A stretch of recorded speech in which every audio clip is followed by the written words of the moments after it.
मातृभूमि सेवा मिशन इकाई रायबरेली के तत्वाधान में राणा बेनी माधव पाक शहीद स्मारक में 5 दिवसीय अंतर्राष्ट्रीय योग शिविर का शुभारंभ। उत्तरी गोलार्ध में वर्ष का सबसे लंबा दिन होता है और योग भी मनुष्य को दीर्घायु बनाता है। गोपाल शरण जी बताते हैं कि योग शब्द का अर्थ है जुड़ना। हठ योग के विज्ञान को बहुत ही सरल शब्दों में समझाते हैं और आगे कहते हैं कि अगर आप यहाँ बैठकर पूरे ब्रह्मांड को अपने ही एक हिस्से के रूप में अनुभव कर पाए तो आप सम्राट महाराणा प्रताप सिंह के अदम्य साहस, पराक्रम, वीरता और मुगल शासकों के क्रूरता भरे इतिहास को दोहराया गया। समाज में रह रहे देशद्रोही जयचंद जैसे लोगों से सावधान होने की जरूरत है, जिससे राष्ट्र को कोई क्षति न पहुंचे। सभी युवकों को वर्तमान के परिवेश को देखते हुए सभी प्रकार दुर्व्यसन, टीवी, मोबाइल के नशे से दूर रहने की सलाह दी।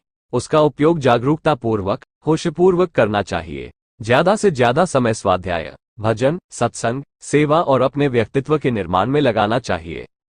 जल का स्वाभाविक गुण नीचे की ओर बहना, लेकिन यंत्र के द्वारा हम जल को ऊपर चढ़ाते हैं। उसी प्रकार मंत्र के जरिए अपने मन को अपनी उच्च चेतना में स्थापित करते हैं।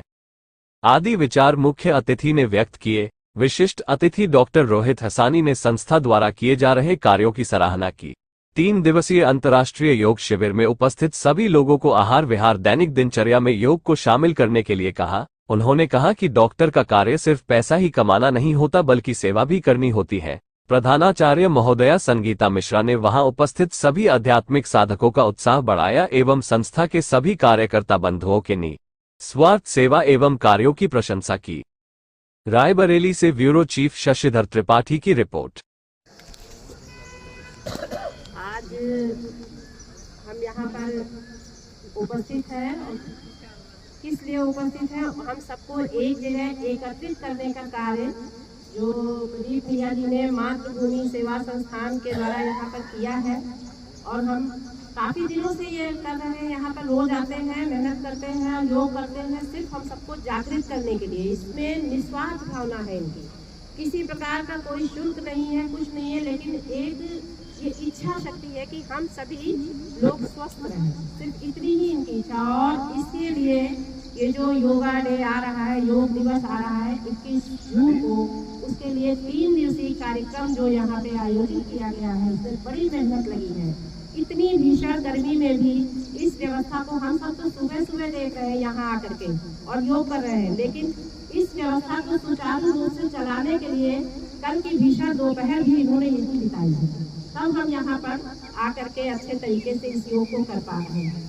और गुरु जी ने जो हम सब लोगों को बताया है महाराणा प्रताप के बारे में, सिर्फ हम इतना जानते हैं महाराणा प्रताप है, लेकिन महाराणा प्रताप की जीवनी और उन्होंने इस भारतवर्ष के लिए जो जीवन में कष्ट सहे हैं, उनको सिर्फ सुनना नहीं है, उनको हमें समझना है और ये देखना है कि उस प्रकार का जीवन में कष्ट कभी दोबारा हमारे जीवन में ना आने पाए। इसके लिए हमें सजग रहना है, हर प्रकार से अपने मातृभूमि की रक्षा करनी है। और रक्षा हम तभी कर पाएंगे, जैसा कि बताया महाराणा प्रताप ने अपने आप को पहले स्वस्थ रखा। जब हम स्वयं स्वस्थ नहीं होंगे तो हम क्या देश की रक्षा करेंगे? पहले हमें स्वयं को स्वस्थ रखना है। इसके लिए कोई बहुत बड़ी कीमत भी नहीं चुकानी है, हमें सिर्फ स्वयं को थोड़ी देर के लिए मोटिवेट करना है और आ करके यहाँ घंटे आधे घंटे जो भी समय हमें मिलता है उसके लिए हम योग करें। और इस योग को इस प्रकार से भव्य कार्यक्रम के रूप में आयोजित करने के लिए हम मातृभूमि सेवा संस्थान के आभारी हैं। एक बार उनके लिए करतल ध्वनि से उनका स्वागत करते हैं। और हमारे जो देशरोधन भी है, जो आज पीएम कहा जा रहा है, सब कुछ पीएम है, वेशभूषा भी हमें बहुत कुछ आकर्षित करती है।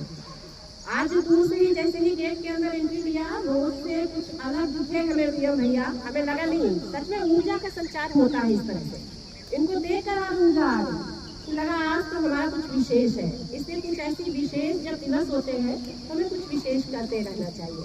धन्यवाद। बहुत बहुत धन्यवाद। सभी लोगों को ध्वनि से विनती करेंगे, आप जो मुझे सब बोलती है वो मेरे से बोलती है। सुंदर मुखा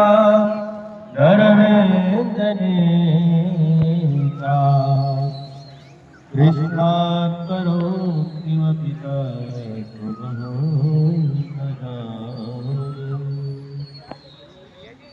मातृभूमि सेवा दोनों हाथ उठा के बोलेंगे भारत माता की जय भारत माता की जय वंदे मातरम।